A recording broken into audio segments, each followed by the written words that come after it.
Hello and welcome to my presentation.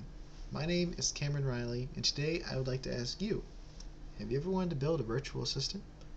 Well, today I'm going to show you how. Let's get started. So what is a virtual assistant?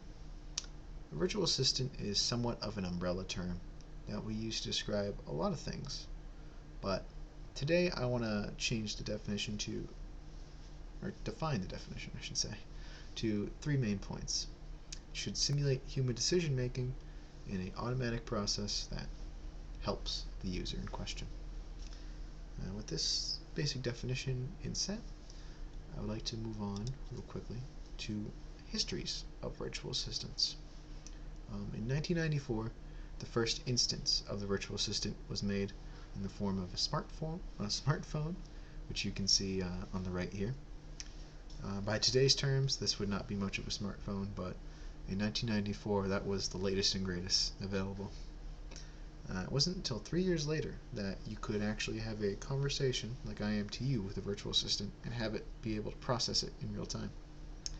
And then 4 years after that was when all the cool bells and whistles were added, where you could play games with the virtual assistant, where you can converse with it, all the cool stuff. And that was 20 years ago.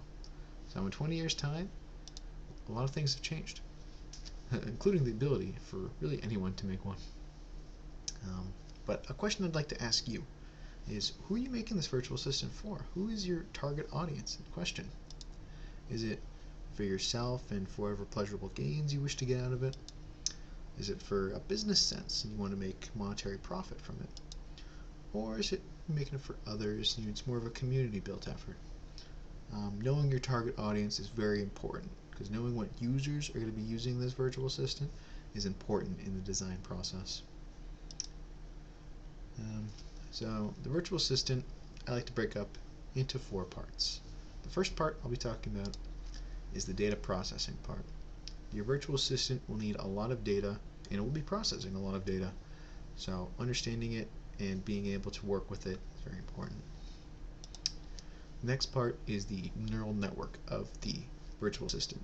This is the more decision-making part of the neural network, kind of the brains of the operation, and it will be important to design an efficient one for whatever task you want with it. The next part is the modules. These are different features and programs attached to your neural network that you'll want to execute depending on the decision made by the neural network. And depending on the functionality you're looking for, this could either be a big or small part.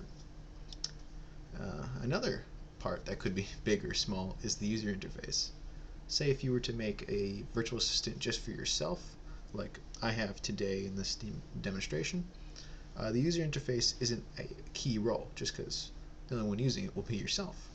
But if it's a business who is looking to make a virtual assistant, then having a nice, robust, and enjoyable user interface is key, as it is how you and your client would interact.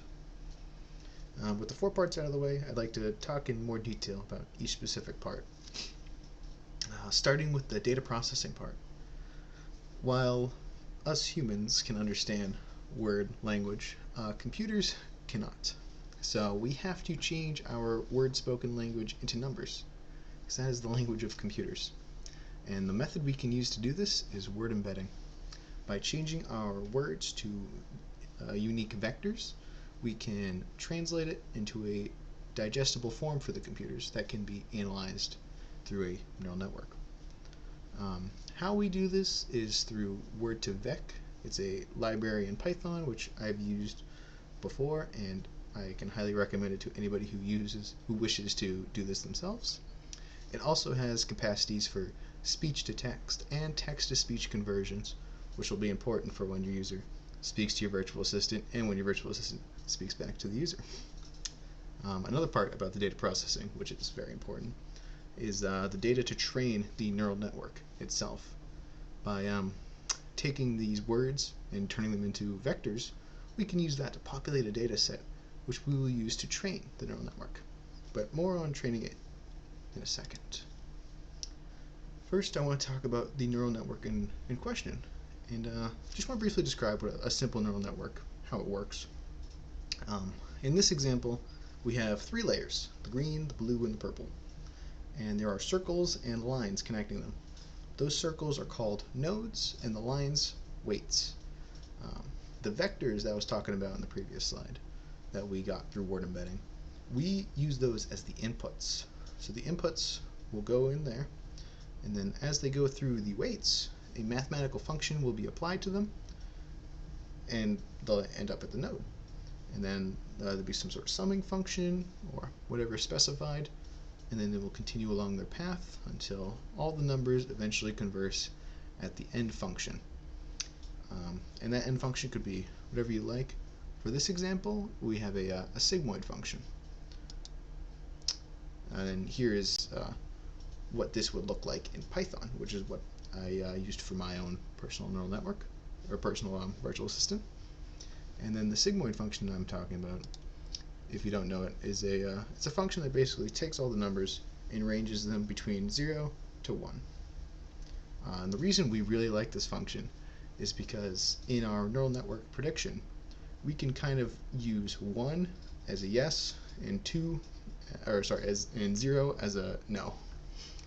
An example of this could be if you were making a virtual assistant for your business and you wanted to review or rate reviews for your business. You could have a neural network that could take all the positive reviews, convert them through the word embedding, and associate them with a 1 positively, because they're the positive reviews. And then you take all the negative reviews, you word embed them, and then you can correlate each vector word to 0. And then that would have a fully populated data set they can use to train this neural network with. And by creating this network, you'll find, just naturally, you'll find that like the words you use for positive reviews, like, awesome, cool, you'll see that those are like the most populated, the highest weighted words. And the words that are with negative reviews, bad, terrible, awful, those words will be correlated negatively, very closely. And then you could use this for, doesn't have to be for a review app, it could be for whatever, but using the sigmoid function will help us. I'll show you just how with our modules. So I have 3 modules here which I use in my personal virtual assistant. I have weather, time, and date. And all these do is just give current weather, time, or date. But we have to decide, when should we use these modules? Well, the neural network, using that sigmoid function, will have a different function for each method. So it'll give a confidence score. So if I say the weather, what is the weather outside, to my virtual assistant, we should expect a high confidence score for the weather neural network and a low confidence score for the time and date neural networks. Let me show you right here. If we take those confidence scores and put them in a little nested if statement like this, we can actually have whatever is neural networks most confident, the neural networks are most confident in, that will be the module that is produced. And that's a simple way you could implement it. You could swap out these models for whatever models you want, and should still work the same as long as you train them specifically for those models. And then the last part I want to talk about here today is the user interface part of your virtual assistant. This is how the user will interact with your virtual assistant, and the virtual assistant will interact with the user. For personal use, I didn't think this was very high in the importance list, and I was fine with just interacting through command prompt. But for business and others, that might not be acceptable, and they'll want to make something a little bit more flashy. But it's totally up to you what you want. What I do recommend, though, is you have some sort of way to activate the code, either through a button that links to your code's activation, which you've already set up, or through a sequence of words, like a hello Siri, hello Alexa, and so forth, that will hear this phrase and then activate the code that will listen for the user input. And then, obviously, however you want the virtual assistant to speak back is very important, however you want to design that, either through text or speech.